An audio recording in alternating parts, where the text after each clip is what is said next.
Good afternoon. I'm glad to be here. It's actually the third time I'm here. Not all the way up here in the bottom here. But we have an hour, so I encourage each one of you to ask me as many questions as you want, free. I don't care that the lecture doesn't go in one direction. No problem. I'd rather answer your questions than just give you a lecture. In case you're going to be mute, as usual, so you will hear a lecture. One way or the other, we have something to talk about. I understand we're speaking to a second level here, which means as people already understand that the Torah is divine. HaKadosh Baruch Hu gave the Torah to the Jewish nation 3,321 years ago. Please try to be focused, even though every minute more people coming in. Otherwise you won't remember anything we spoke about. Just try to focus. From experience, I know when you look at the door or when you eat, you cannot listen. So no problem, I'll talk to the camera. Anyway, so since it's second level, we don't have to focus on proofs here. I will have to assume that each one of you understand that the Torah is divine. Briefly, in a minute or two, the introduction should be that 3,321 years ago, the Jewish nation had the privilege to stand around the mountain and listen to the voice of God speaking to Moshe. The first two commandments were told in public. When God came to say the third commandment, the Jewish nation just couldn't take it. Too much pressure. They were under lots of fear and pressure from the event. Try to imagine everything is shaking, fire, smoke, fog, and the voice of God is coming right there on the mountain. And obviously Chazal explained that their soul came out of their body. And it's like almost like a clinical death, like out-of-body experience. And they reached such level that they never ever reach ever again in history. The Torah, the oral Torah, the Gemara explained that every Jewish woman, a slave, a female that really wasn't in a high level, in that particular moment reached a higher level of the prophet Ezekiel. And prophet Ezekiel is one of the most important prophets that we had in history. Even to the Goyim, even the Goyim follow him. Even the Goyim follow his prophecies. Some of his prophecies are legendary, which almost every person in the world learns about it, even in schools. And he's very famous to the prophecy which we read in the Yamim Noraim. It's called Chazon Ha'atzamot Ha'yeveshot, the prophecy of the dry bones. What does it mean? That about 600-700 years after the Jewish nation went out of Egypt, the exodus of Egypt, about 40 years before Moshe took the Jewish nation out of Egypt, the tribe of Ephraim escaped. They're able to escape somehow. They made like a overnight running away. And when they reached somewhere in a desert, they were all killed. And there were thousands of bodies dead in a valley. And 600-700 years later, I don't have to tell you what happened to bones that they are laying there in a valley. Probably they were eaten by all the animals and only bones were left. But even the bones were very, very dry. They fell apart. There's like the head is here, the legs are there. Obviously you cannot see, you cannot identify anyone. And then Hashem took the prophet Yechezkel to that place and he said, what do you see? He said, I see all these bones here. And he asked him, is it possible that these bones can revive? They can come back to life? And his answer was, you know, Hashem. Like, what are you asking me? You know, if you want, they can. It's very interesting because the prophet should have answered, every fool, even a non-believer, if God comes to him, it takes him exactly 10 seconds to realize all my life was a mistake. I wasn't a believer, I didn't know about Hashem, I didn't know anything. Hashem is speaking to me now. So how long does it take me to become a believer? 10 seconds. Now I know Hashem is there. What's the next step? The next step, he asked me a question. Once he asked me a question, What in the world I'm going to ask you, I'm going to answer, you know, I'm not sure. Well, of course, everything you want can happen. He should have told him, of course, Hashem. He asked him, do you think all these bones can come back to life? He should have said, what's the question? If you want them to come back to life, you bring people to the world from a drop of seed. What is it? A drop of liquid, and a person is walking and speaking and remembering and all these things. What's the question? Of course they can come back to life. That's not what he answered. He said, you know. You know. And he said to him, start saying your prophecy.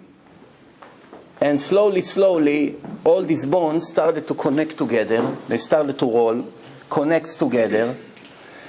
And once the bones started to connect, the next step, ligaments started to grow. And then the flesh, the skin, everything. And all of a sudden, after a few minutes, thousands of people raised on their legs. And they started to shake all the dust. And they started to talk. Now imagine thousands of people talk, even if they whisper. It's a loud noise. And everyone was surprised. And they came back to life. And this is an integral part of the Tanakh. It's in the Tanakh. The main three religions follow the Tanakh, right? It's close to 5 billion people in the world. 4 billion people. And that happens already. Why the prophet Yechezkel answered to Hashem, you know? Of course they can come back to life. Because to come back to life, not everybody can come back to life. Here is the place to explain that there is one very important concept in Judaism. If you don't believe in it, if you don't understand it, you won't be able to understand basically anything. You will never come with answer to why righteous people suffer, why wicked people celebrate, why one person is sick, the other person is very healthy, one person is smart, the other one is not so smart. You know, why is a male and why she's a female. All these things, there's billions of questions that we don't know why. Why I got married, why my friend didn't get married. You know, why all kinds of things happen. We don't know. It's very hard for us to know. We know, generally speaking, how Hashem runs the world, but we don't know specifically why my life is like this, why my friend is like this, why this guy, 28 years old, died in an accident, and his twin brother lived to 100 years old. What's going on here, right? It's hard to understand. The answer to this is that every one person that lives in this world, it's not the first time he's here, and it's a continuation of his previous lives. The soul, the divine soul, that divine energy that God put in our body was here in a different body and was here again before in a different body, sometimes in a male, sometimes in a female, in different parts of the world, different language, different accent, different jobs, different families, different spiritual level. The spiritual level is determined only by the free choice of a person. This world is a place of a test. If God put you here, you are in a test. If He brought you back again to this world, that means you failed your previous test. If you were already correcting your soul, there's nothing for you to do here. That's not a privilege to sit here and eating pizza and steaks like some people think and go to Florida for Pesach. You know, to sit there by the lakes over there. That's not, if you think this is the reward of life, then you have no idea what we live for. Everything that you may enjoy in this life, a nice car, a nice watch, a nice suit, a nice wife, whatever you have, it's peanuts compared to the real reward. The real reward is nothing to compare what we have here to what we're going to receive after we finish with this world. But as long as we are here, there is one reason for it. Why? Because we all losers. No offense. All of us, include myself, I'm also here. So we are here because we fell in our previous life. If I was successful in my previous life, I wouldn't have to come here. Shabbos, tefillin, getting up in the morning, kosher, not kosher, working on my character, lower my ego, and even the birds came to here, I see. It's not the first time I give lecture to birds. One time, I'll tell you a quick story. We'll go back to what we started, but it's interesting. One time, I went to take my car to a car wash. Where is this car wash? If you ever go on Norton Boulevard towards Great Neck, one city before Great Neck, it's Little Neck. There is a car wash over there, it's called Little Neck Car Wash. It's a big sign. See it on the right side facing Great Neck. I went to wash my car there. I go in. The car goes in and out 7 minutes, right? So then that night I had a lecture, Life After Life, proving scientifically that the real life begins in the time of death. Like some people don't know, they have no idea, they're doubting. Scientific proof. Of course, the Torah already spoke about it hundreds of times. But even according to parapsychologists, according to cardiologists, to all kinds of scientists that deal with that, it can be proven in 5 minutes that life continues in the time that the soul exits the body. It's obvious, it's already been proven. So I'm speaking to a guy which is a manager there. He's in charge of the people who works in a car wash. I invite him to the lecture. I give him the address. Then there's another guy from the kibbutz. His name is Amos Efroni, from kibbutz Bet Ashita. It's a kibbutz. If you ever buy pickles or olives, look at that. It came from kibbutz Bet Ashita. That's where he's from. So it's famous kibbutz in Israel. There's no religion over there, but plenty of olives. Maybe they eat too much olives. It makes them forget about Hashem. You know, olive makes you forget. Unless if you eat it with olive oil. But anyway, so what happened is, he listens from the side. He's standing on the side, and he listens. So he comes to me and says, come on, you really believe in this? This life after life? I say, no.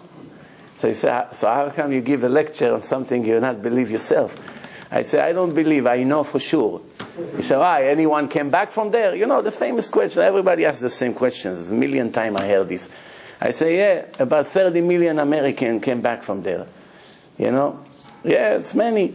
So he said to me, really, started to talk. And in 7 minutes that I talked to this guy, today is a big rabbi in Israel. You should see him with his beard, he's in yeshiva in Bnei Brak. That's it, because all he needed is to light the match. The rest, he became a torch and a big fire.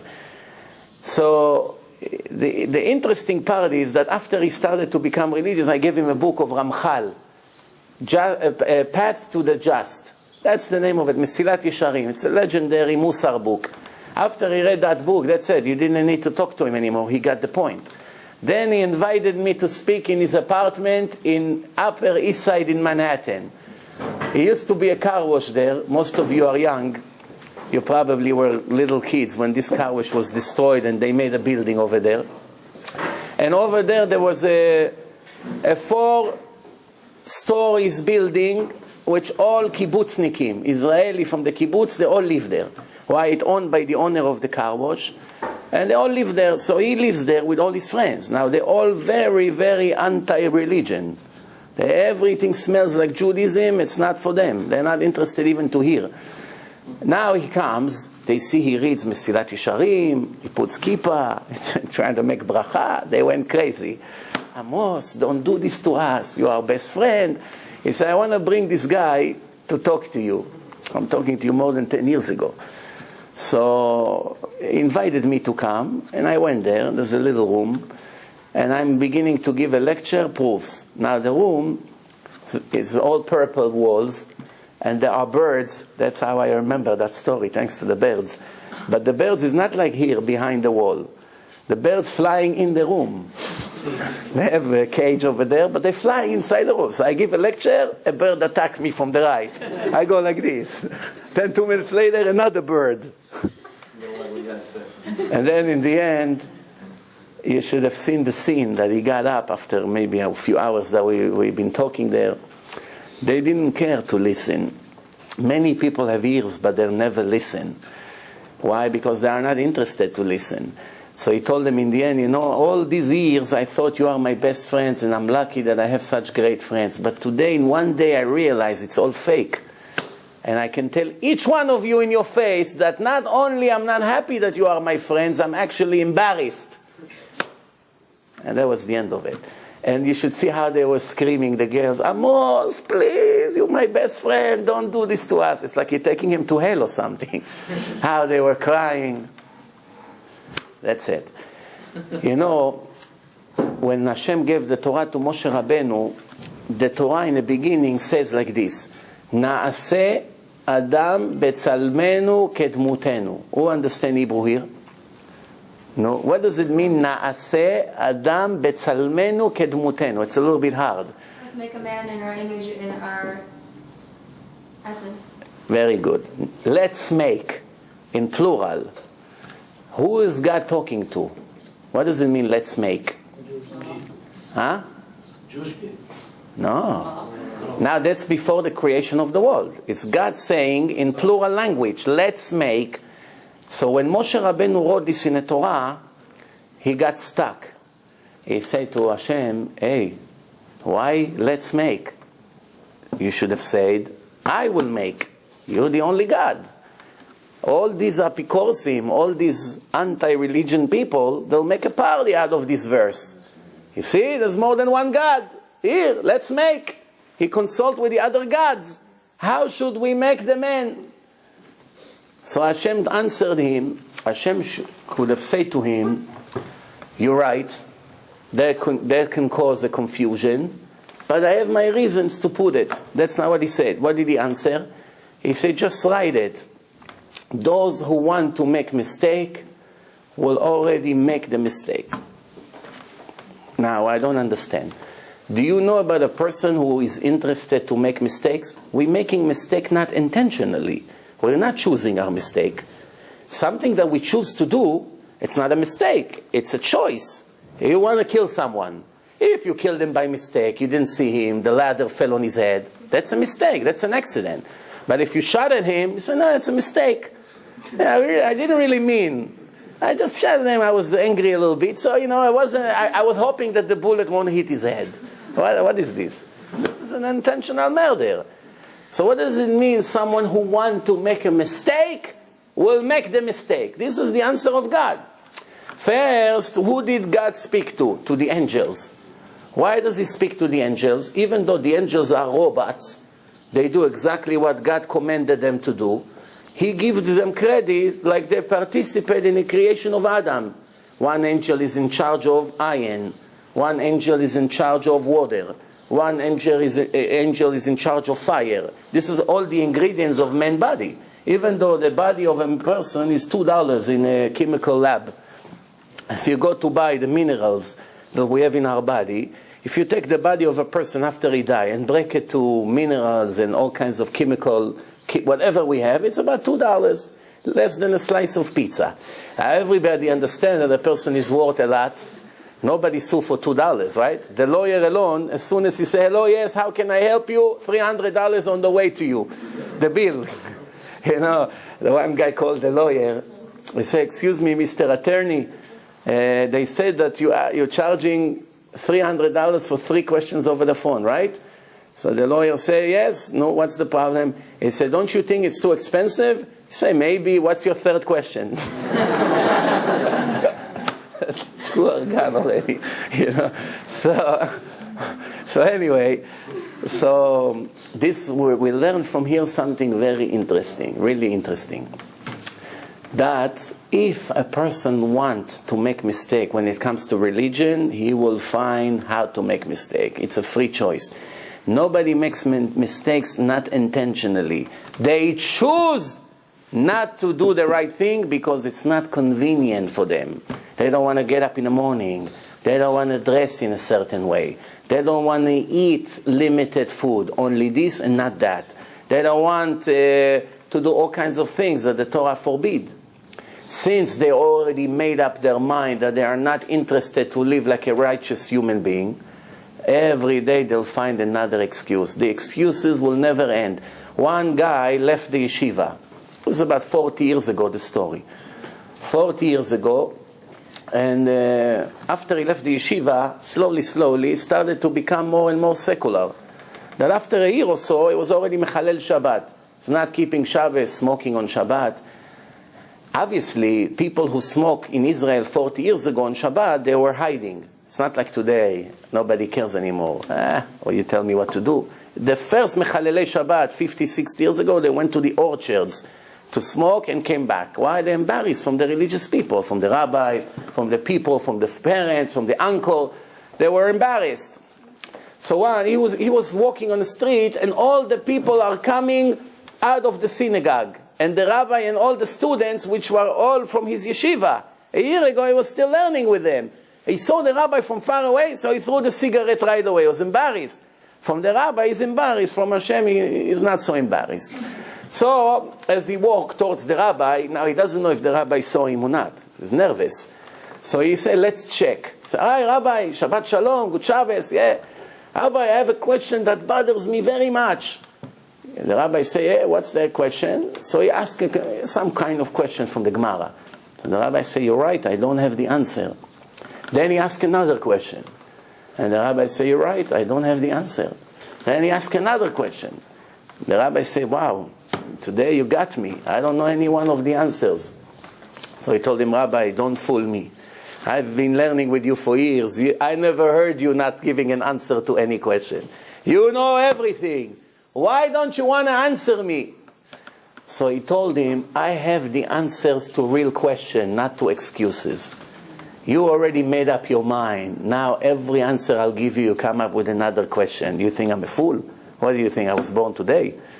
You already made up your mind. You want to be Haman. You want to be Eichmann, whatever you want to be. You want to do whatever you want. You want to kill. You want to be Mechalel Shabbat. You want to make sins. You want to eat whatever you want. Fine. It's up to you. It's your choice. Now to relax your conscience, you're going to come up with some questions like supposedly I don't have the answer to make you feel good. And that's what he did. So let's go back to what we started. So the prophet told Hashem, you know if these bones can come back to life. You know. Why? Who can tell me why the prophet didn't say to Hashem, of course Hashem, if you want, they'll come back to life. And if you don't want, they won't. Why the prophet say, I don't know, you know. Who knows why? Why? That was the answer of the prophet. Yes? They already made up their mind. The people who died? No, but the people who died were not wicked people. All their sin was that they escaped out of slavery. It's perfectly legit. But they got killed. The Goyim killed them. Whatever happened, they died out of starvation. But they died. Now, once they died, Hashem asked the prophet, do you think they can come back to life? And the prophet said, I don't know if you know. You know if they can come back to life. I would answer, of course. What's the question? If you want, in 1 minute they'll be standing and speaking. Right? That's everyone would answer to God. Jew, Goy, everyone. But the prophet didn't say that. The prophet said, you know. The answer is, listen good, it applies to us. When a person died, what do you think? Automatically is being reincarnated in another body for another chance? No.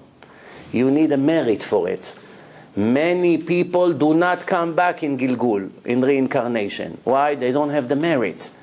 I don't want to tell you where they go. I don't want to ruin your Sunday afternoon, especially before the food that they serve here today, I heard. So I don't want to ruin your afternoon.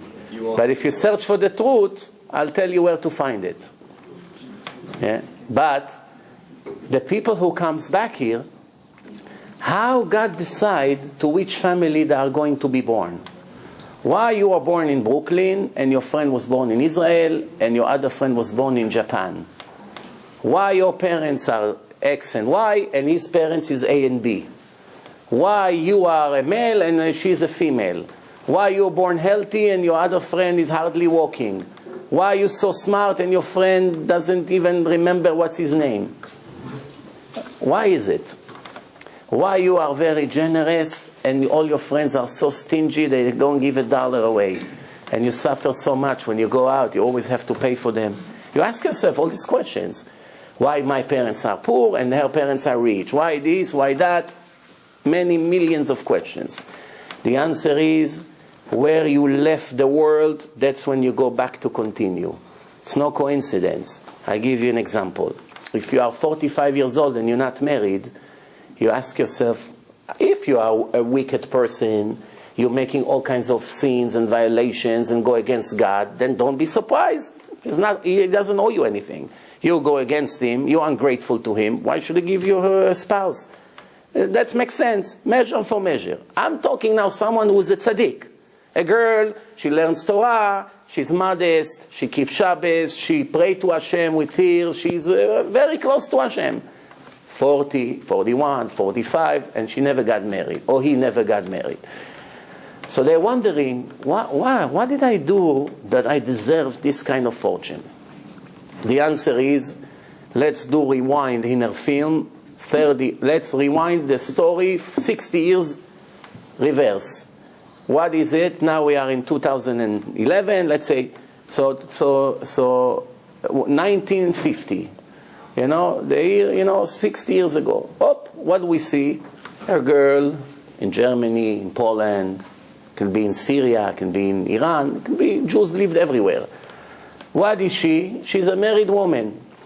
What does she do? Disrespect her husband, abuse him, do bad things, not a good wife, not a good mother, abuse the children, making a lot of problems. Such an evil woman, in 1 second, everybody understands why she's 45, not married. Now she doesn't see anything.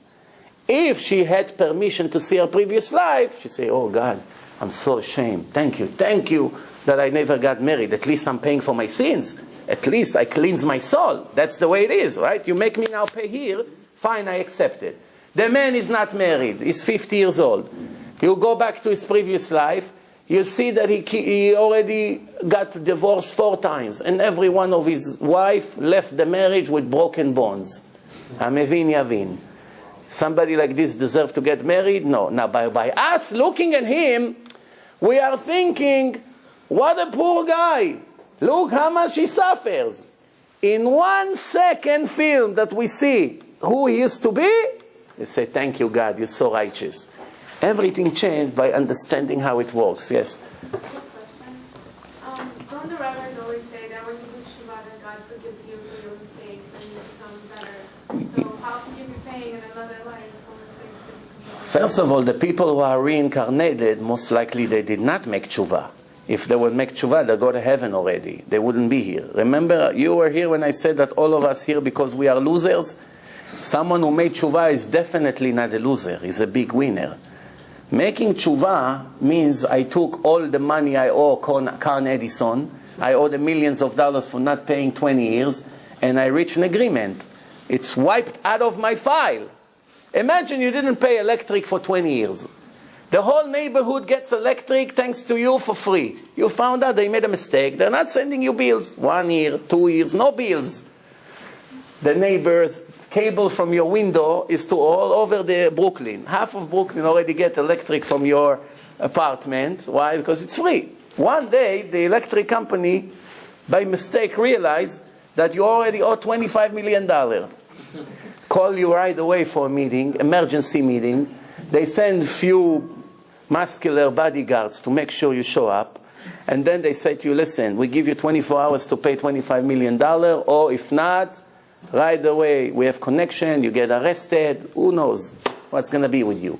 So imagine you come to the electric company and say to them, let's make a deal. Let's forget what I owe you, and from tomorrow, I start paying my electric bill. What would happen to you? The 24 hours that they gave you to pay the money would become 5 minutes. You get arrested right away for your chutzpah. But with Hashem it works. With Hashem it works.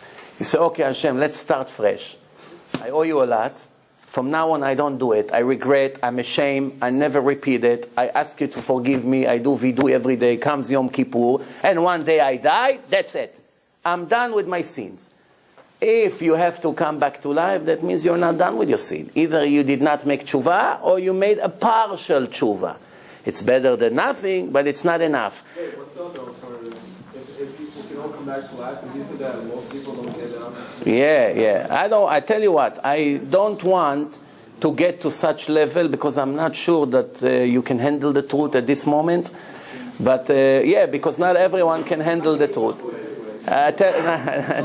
The food was only an excuse, you know that.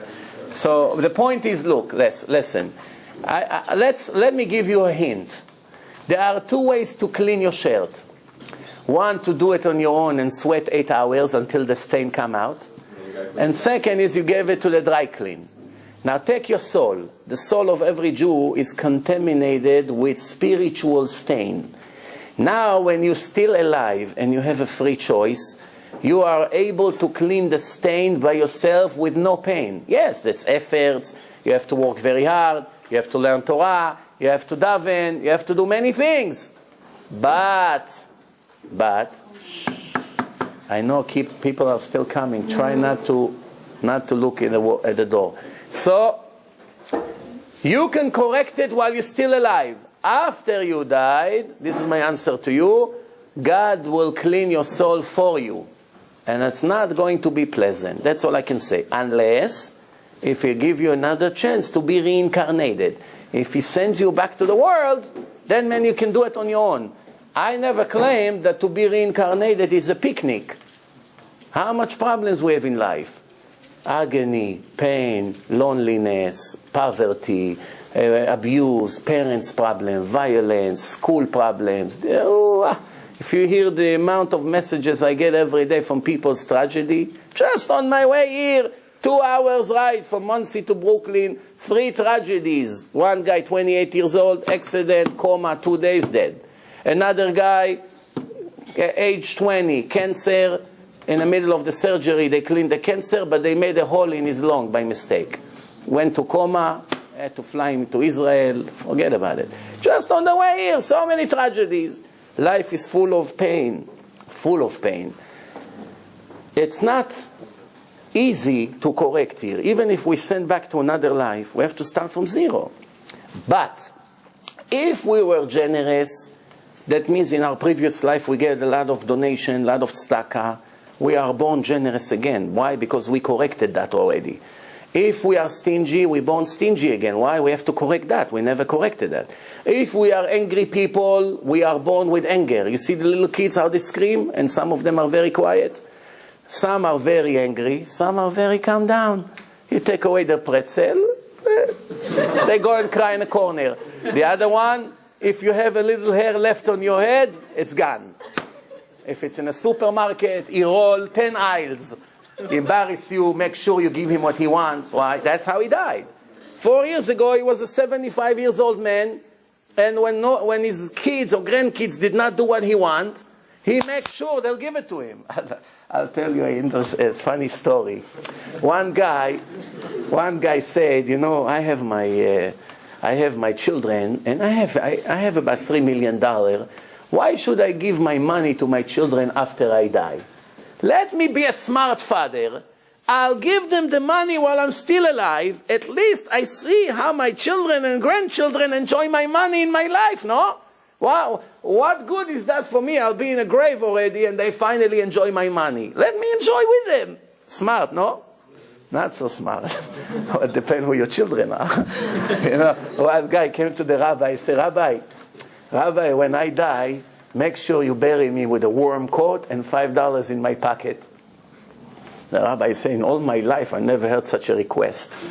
You care about the coat and $5 in your pocket in your grave? So Rabbi, we are believers, no? Jews know that one day it's going to be the resurrection of the dead. What happens if it happens in December? I'm buried here in New York. December, I get up, I don't have a coat.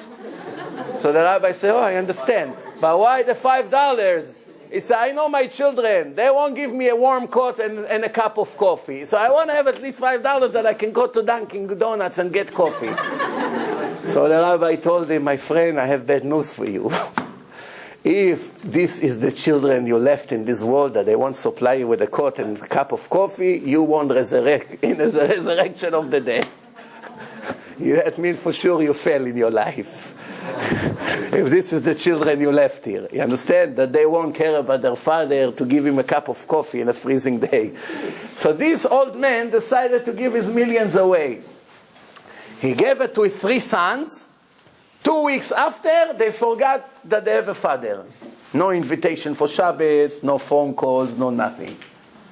He's lonely in his apartment. Soon he's not going to have enough to pay the expenses. He said, what? The children forgot about me. He came to the rabbi. He said, Rabbi, help me out here. Now apparently I made a big mistake. The rabbi told him, you fool! Didn't you read the words of Chazal that a person should not give his wealth to his children in his life? Only before he leaves the world. He said, no, Rabbi, I didn't know. I'm not a rabbi. I didn't know. He said, don't worry, I'll get you out of it.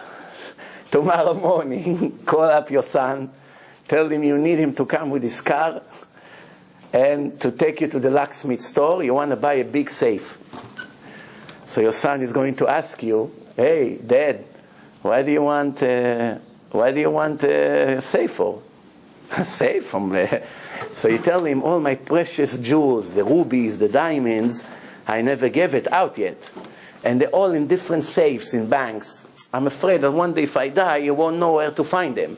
I want to be able to install a safe in my bedroom, that when I die, all you have to do is come, I'll give you the password, you open the safe, and you sell the diamonds and the rubies, and you have another few $1 million, you and your brothers.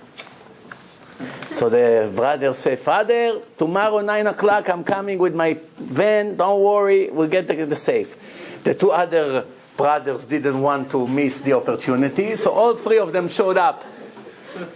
So they go to the locksmith, they even pay for the safe, the generous brothers. So they bring the safe, they install it in his bedroom, finished. I don't have to tell you that in the next 7 years his life was paradise. Every week they fight where he's going to eat by Shabbos. Who's going to take him, who's going to drive him to the doctor, who's going to change his diapers. They're fighting. They're fighting. One day he died. They all come. A minute after he died, all 3 of them met where? By the bedroom. They come, the lawyer is there. They take a video camera to make sure there's no mistake. They open they open the safe. What do they see? Some regular stones from the street, some mud, sand, and a piece of paper. This is what children who betrayed their father deserve to get. Smart. Oh, the rabbi got him out. He thought to be a good father. What did he know? That he has ungrateful children like this. This is what Hashem tells us. I give you so much and you forgot about me. I give you so much and you keep forgetting about me. The more I give you, instead of appreciate me and be grateful to me, what do? You take what I gave you and use it against me. I give you legs, you walk to places you're not allowed. I give you hands, you do bad things with them. I give you eyes, you look at things you're not supposed to. I give you a brain, you only think about bad things all day. I give you mouth, you fresh like a pig all day. What's going on? Finally, you're able to talk. 99% of what comes out of your mouth is nonsense. You saw that movie? You saw that dress? You saw that diamond that she bought? I'm so jealous. I'll talk to my husband. They went on vacation. Why we do not go? They bought a car. Why we don't have the same car? We have to make a scratch on her car. I can't let her enjoy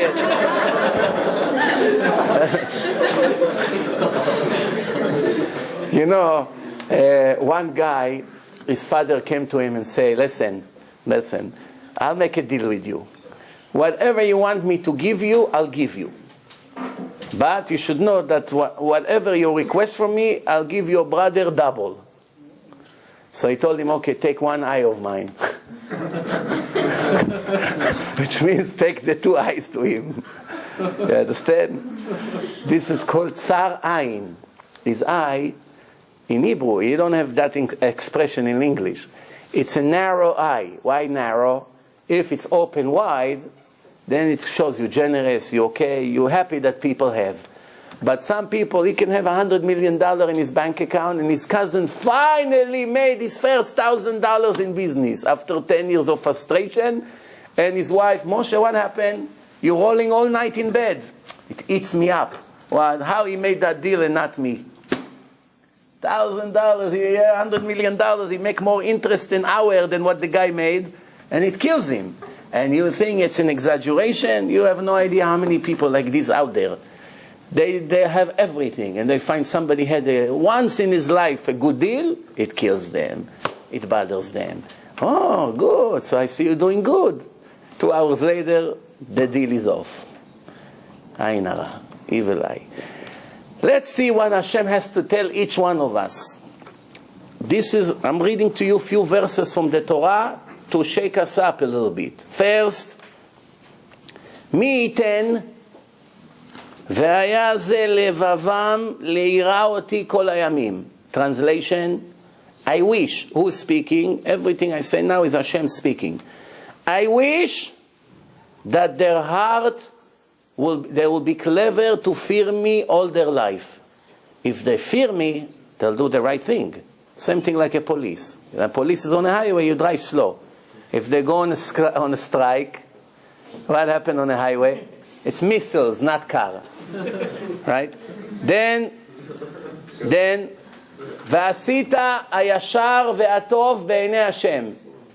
You should do what's straight and decent in the eyes of God, not in your eyes. Many people tells me, I am religious in my way. אני דתי בדרך שלי. I'm religious in my way. It's like saying, I'm Chinese in my way. You're Chinese in your way. You're either Chinese or you're not Chinese. You're a Jew or you're not Jew. I feel Jewish, Rabbi. But your mother is not Jewish. But it's okay. I feel in my heart I'm Jewish. You have a major disappointment when you die. You're not going to the Jewish world. Yeah, I feel Jewish. My husband is Jewish. We keep Yom Kippur. You know, when I got my citizenship, first I had a green card, and then I had to go on an interview. When was the interview? 3-4 hours before Yom Kippur started. Erev Yom Kippur. I said to myself, what a bad luck. 3-4 hours before the fast, everyone is busy with Shuvah. I have to go to downtown Manhattan, millions of all kinds of international faces. That's what I have to spend my Erev Yom Kippur. What can I do? You wait years for this citizenship. It's either now or never. You wait another 10 years now. So I go there. They call my name. Interview. So the woman is an American, Puerto Rican, half black, half white woman. She looks at me. She says, oh, Mizrachi, Jewish. Listen, you and I have something to do in a few hours, huh? She said. I said, me, yes, but why you? She said, my husband is Jewish. I got to go prepare food. No, the fast begins. We don't have time for questions. Mazal tov.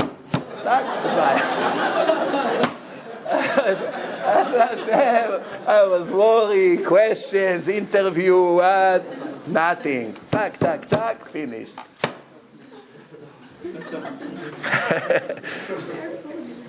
Yeah, you never know. Then the Torah continue. Listen, I'm reading you key verses from the Torah. Shh. Hashem said like this, Chazku alai divrechem. Translation, I'm sick and tired from your nonsense, the things that you speak. Amar Hashem, says Hashem. And you're going to say, why? What did we say so bad that you are so upset at us? Who's speaking? The Jews. The answer, what is it worth for us to serve God, to follow Him and to keep His commandments? You understand? This is what people say. Shav avod Elokim uma betza ki shamarnu mishmarto. What's the point, Rabbi? I'm religious 40 years. I still didn't make even 1 million. My friend is Mechalel Shabbat, he's successful, everything he touches becomes gold. If there is no Gilgulim, if there's no continuation, then you have a very good point. Then there's no justice, you're right. But if the Torah told you that this life is a blink of the eye, it's over. And the next life is eternity. You know what it means, eternity? 1 trillion years is not even the beginning. And the Torah says something, I hope you'll be clever enough just to remember that from this lecture. It's enough. 1 sentence, not the whole lecture. This, the Torah says, if you're going to listen to me and follow my mitzvot, even though today it's very hard to see what's going on out there. It's like a zoo. The world is a zoo. The streets of Brooklyn, it's like a beach. It's no difference. People have no faith, no emunah, no yamaka, no yirat shamayim, no modesty, no integrity. Everyone is lying, everyone is cheating, everyone buries each other for money, for fame, for glory. Parents, problem, broken family. Oof, the list is all the way from here to Japan. It's very hard to be a servant of Hashem. It's very difficult. Well, Rabbi, all my friends will see me with the yarmulke. Just 2 weeks ago, I was in a club with them. I'm going to come like this now? They're all going to make fun at me. You want me to marry separate? Men here, women there. Come on, Rabbi, it's not realistic. My family, my father paid for the wedding, he won't pay. How will I do it? There's a lot of challenges. But this is what the Torah says. The Torah says, if you keep my mitzvot and follow my ways, I will reward you in your end. When the story in this world will end, that's when the reward will start. Or God forbid, the punishment. Depends who you are. You chose what to be. The free choice, the Rambam writes, and the Torah says, it's 100% in a person's hand. If he wants to be Moshe Rabbeinu, he has the opportunity to be. If he wants to be a Rovam ben Navad, the worst wicked kid, the king, he could be. It's 100% in your hands. So the Torah says like this. If you take all the rewards of all the people, from the beginning of the world to the end of the world, every person who ever lived here, money, wealth, sport, women, hobbies, vacation, food, you name it, combine everything into one huge mountain of pleasure, of not one or two people. Today alone we have 7 billion people in the world. And this is only this generation. Go back 5,700 years, there's hundreds of generations, there's probably who knows how many billions of people. Hundreds of billions of people. Combine all the pleasure together will not be equal to the pleasure of one righteous Jew in the next life for 1 hour. Do you understand what I just said here?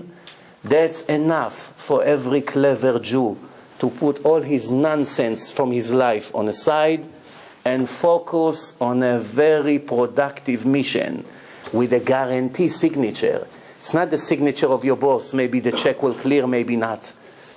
Maybe the landlord will change the electric or the fixture in your house, or maybe not. Maybe they fix the elevator, maybe not. Maybe the surgery will save you, maybe not. Everything is maybe in our life, but with Hashem is certain. I am the faithful God who paid my lover's reward for 1,000 generations. I don't want to continue the verse to those who doesn't follow his way. Use your imagination. It's all free choice. What does it mean, free choice? Free choice means if you are an animal, you live with instinct. You don't choose what to do. You live based on the situation. There's fire, you run away. There's water, you jump in. If you are a tiger and you're hungry and you see a zebra walking, what do? Nobody told you, hey, Mr. Lion, attack. You're hungry, you attack. Now imagine the photographers are taking pictures of the zebra. They say, hey, excuse me, Mr. Lion, wait 3 minutes. We almost finished. We came all the way from Israel to Africa. Give us 3 more minutes before you attack. There's no way to stop him. A lion is a lion. He lives with instinct. But a person, you can say, wait, Moshe, before you murder, 3 more minutes, let us finish the pictures. Then you kill him. Not now. 3 more minutes. Okay, 3 minutes. Okay. No problem. I can wait. Why? Free choice. You know how the GPS work in a car? I'm not talking the ones where you put Jerusalem and you find yourself in Gaza. Not this kind of GPS. I was going from the north of Israel to Tel Aviv. So I put on a GPS. They change all the roads. It's hard to know. All of a sudden, it comes to Baka El Garbia, the center of all these terrorists over there. Make a left, he says. I see a sign, Baka El Garbia. I said, maybe there's a shortcut here, but I don't want a shortcut to hell, ulai. So I say, you know what, let's go straight, forget about this. Then after 3-4 miles, again, make a left. Again to Baka El Garbia. Why? I don't know, maybe the Arab messed up the GPS, I don't know. Anyway, the way the GPS works is exactly like our life. If you know that device, you know how the free choice works. Let me explain. Now you have to go from here to Monsey. So you have to go to BQE, and then you go to the Triborough, and then to George Washington Bridge, and then you take Palisades, you go north. You have few highways that you... What happens if you miss the exit? It's heavy traffic, trucks. This was your exit, you didn't pay attention. You just passed the exit by 5 feet. There's no way to go reverse. It's bumper to bumper. What's going to happen to you now? In 1 hour, you have a billionaire businessman that is waiting for you to close a very important deal. He has a flight to catch and he's leaving at 5 o'clock. You have to meet him at 2. It's going to take half an hour. He goes back to his country and you are a rich man. Now he's stuck in traffic. It took you an hour until you were able to make a U-turn and go back to the exit. And by the time you got to Monsi, you already took the cab. He's already on the way to Japan. And you're going to be poor for the rest of your life. For what? Mistake of 1 second. It affected your whole future. How does it work in life? You are 20 years old now. One rabbi came to you and invited you to a lecture. Sunday afternoon, 3:30. Now you're sitting at 3 o'clock in your house and you're thinking to yourself, should I go there or not? Should I go there? They make a party to my mother. They serve a cake. What's more important now? That I go and listen to the words of God? Or maybe I go and eat pizza with my cousins and you know watch something over there? Do you have a doubt what to do? You chose to come to the lecture. Your friend chose to go to the party. That's it. That's a free choice. Nobody told you what to do. You came to the lecture. You listened to 1 hour. Some of the words got into your head. Then you took a DVD. You watched it. It makes you even stronger. You went to the website. You started to listen to lectures. A month later, you Shomer Shabbat. Then you went to yeshiva for 6 months. Or Sameach, Kol Yaakov, Resh Torah. There's a lot of good yeshivot. 6 months later, you already know a lot of Torah. You have Yamaka, you have Tzitzit. Now you became a different person. You don't steal anymore, you don't cheat, you don't lie, you watch your eyes.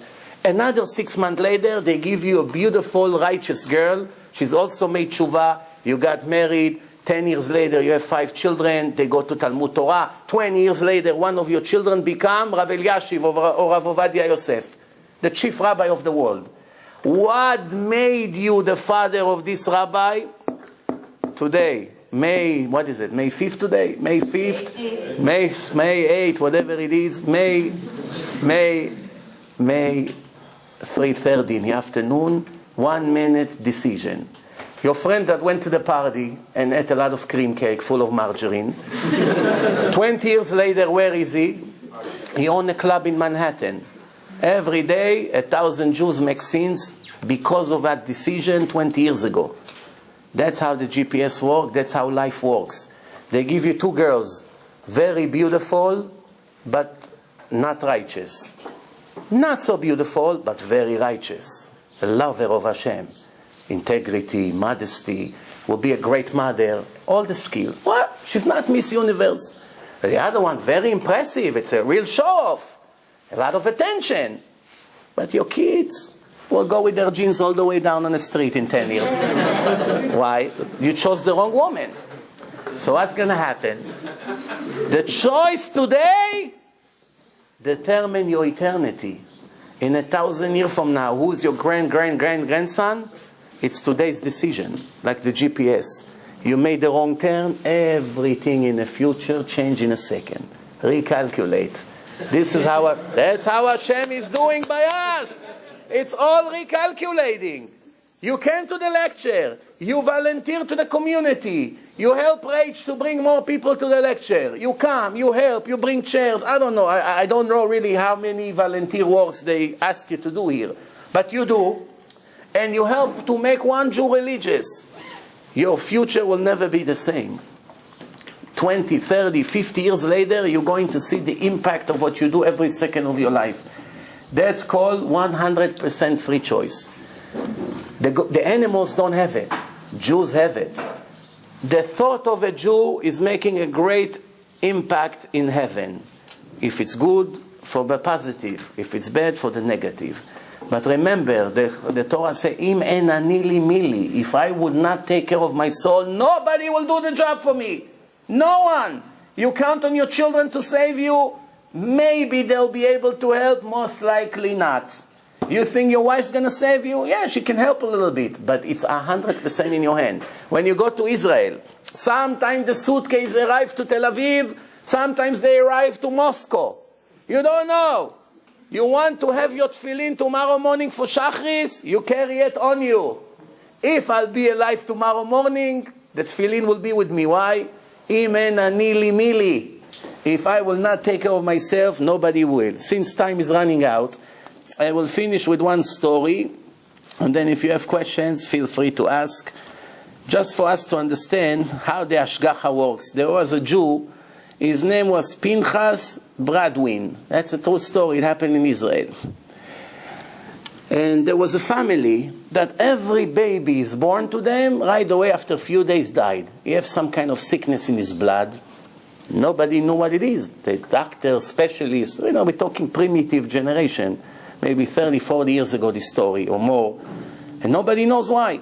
After about 5 kids that died to them, they're asking themselves, what's the point? The woman's, poor woman, she carried the baby 9 months, and in the end, nothing happens.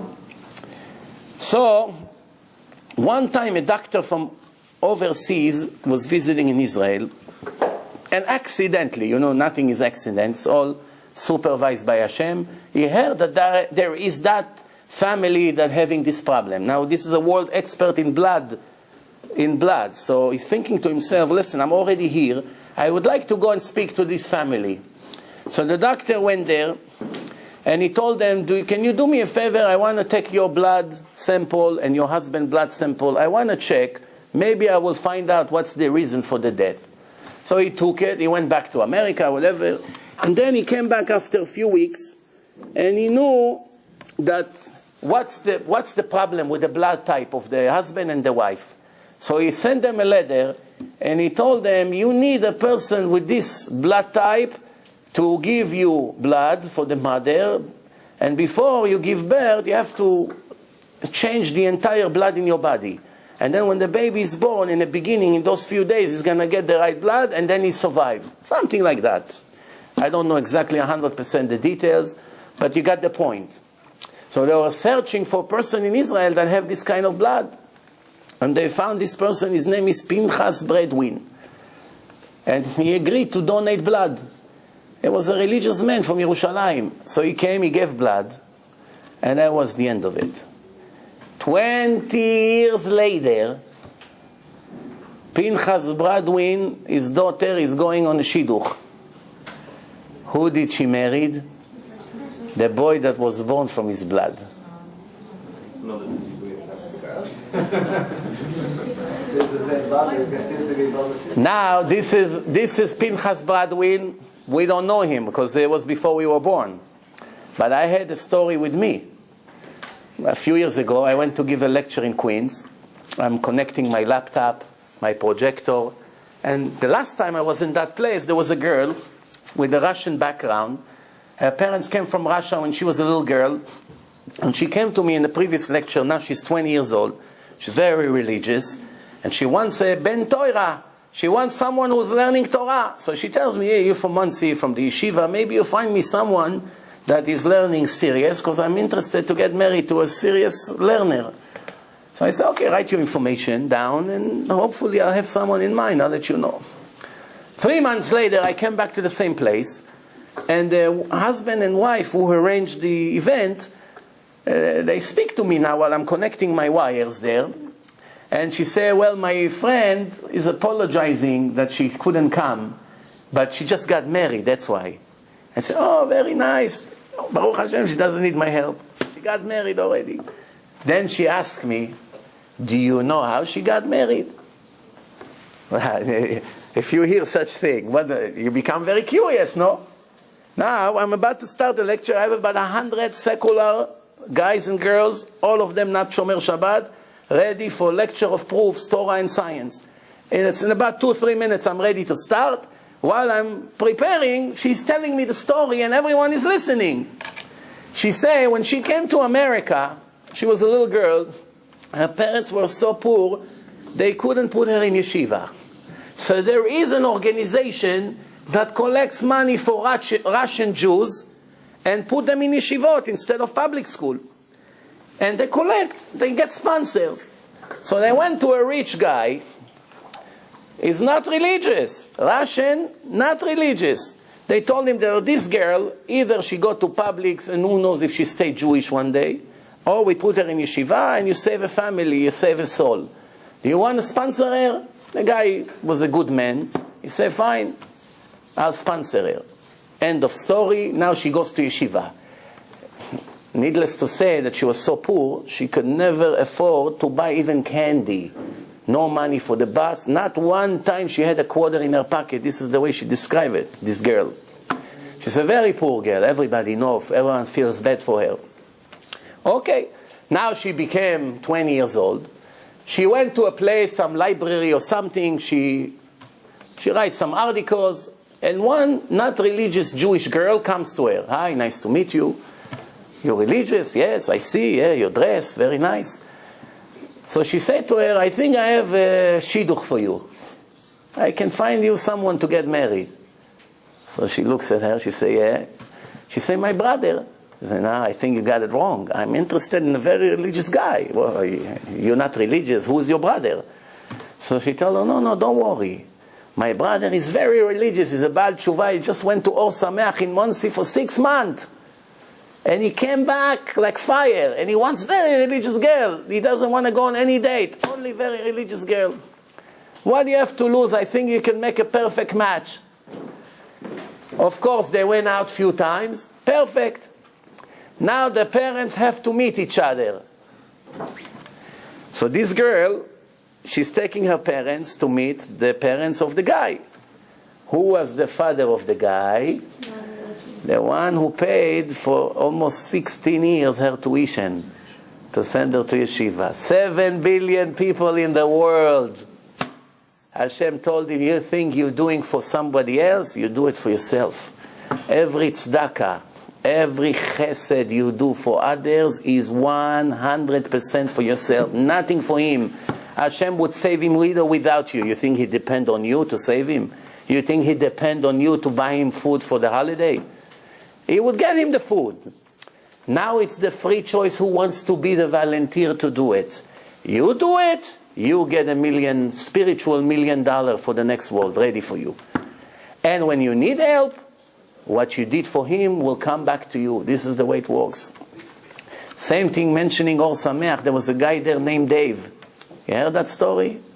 Just for that, it was worth it for you to come.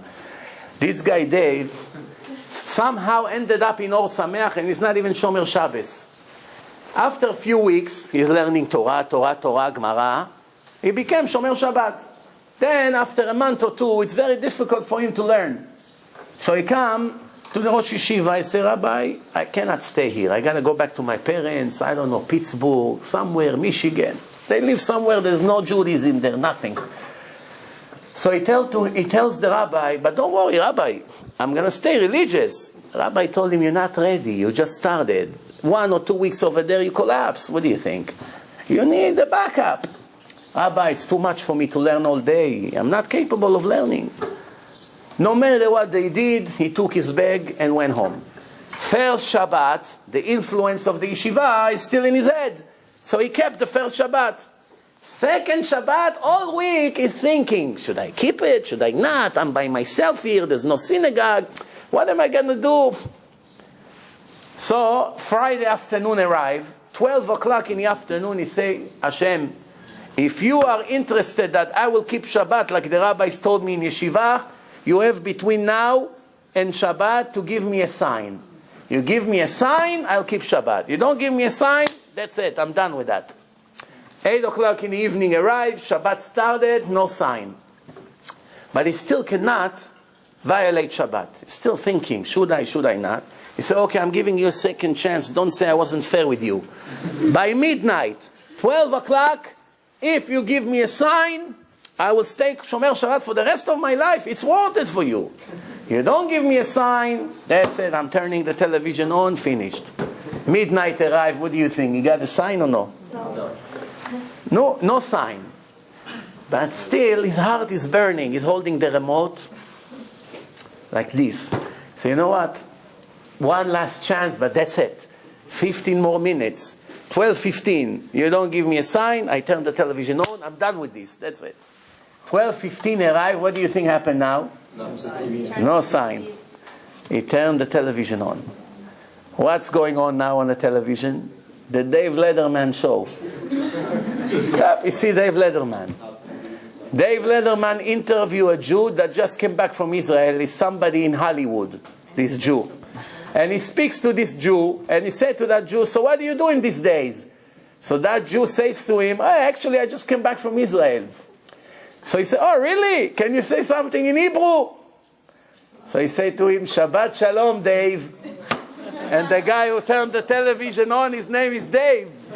As soon as he turned the television on, 5 seconds, the camera on his face, Shabbat Shalom, Dave.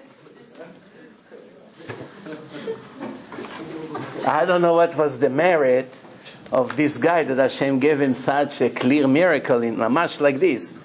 Not always we get it, but we get plenty of our own miracles. If you run a diary and you write all the miracles that God does to you every day and watch it once in a while, you open and read it, you'll be amazed how many things God is doing for you. The problem is that we all have short memory. We don't even remember what we ate for breakfast. And we forget all the miracles that Hashem does for us. But if we're going to be a little bit more consistent, we'll feel ungrateful to go against the Torah. Every time you do a violation, you're going to feel lousy. Why? You give me oxygen, you give me energy, you give me food, you give me a house, you give me a bed, you give me a car, you give me whatever you gave me. And I'm using it against you? What kind of son it is? And right away, this is the way the heart begins to make tshuva. Now remember, the fact that we don't get an immediate response from Hashem for good or for bad is because He does not want to eliminate our free choice. If everyone will get his punishment right away, or his reward right away, then it's not going to be any free choice. Every person who violated Shabbat, God forbid, something happened to him right away, of course nobody will violate Shabbat. Who wants to die or to get hurt? Who wants to do something? What kind of way? There's no free choice. Shabbat comes. Moshe, where are you? Shh. Shabbat started. Come here. No, I don't want to move. So 2 people violate Shabbat, something happened. I don't take risks.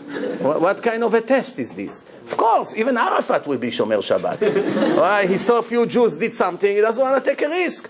Or if a person put $100 in a tzedakah box, and a minute later he has $200 came to his pocket. Then he put the 200, 400 came back. The best bank in the world. All the goyim would come around the yeshiva and throw all their money inside. Why? Right away they doubled their money. What kind of a test is this? The test is you gave $1,000 to tzedakah, the next day you lost a deal. You just came out of prayer, you daven shachrit, they throw your car. Hashem, what do you do? I just came finally to the shul after 5 years I didn't wake up, and now they tow my car. That's the test. Do you trust what I promise in the Torah in the long run? Or you want to see an immediate response?